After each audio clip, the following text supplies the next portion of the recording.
ఒక మెటల్ వచ్చేసేసి last 10 years నుంచి చూసుకుంటే ఓకే. ఏ మెటల్స్ అయినా కొంచెం కాస్ట్ పెరుగుతూనే ఉంటాయి.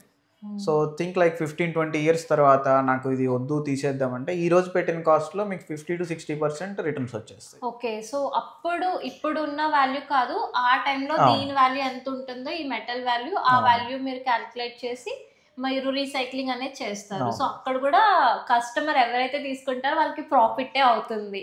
సో ఇప్పుడైతే మీరు చూస్తున్నారు కదా, ఈ బెడ్ని ఎంత బ్యూటిఫుల్గా డిజైన్ చేశారో. మనకి మంచి వార్డ్రోబ్ ఇచ్చారు అండ్ మిర్రర్ ఇచ్చారు, మిర్రర్ విత్ స్టోరేజ్ ఇచ్చారు అండ్ మంచి బెడ్ని కూడా వీళ్ళైతే డిజైన్ చేశారు.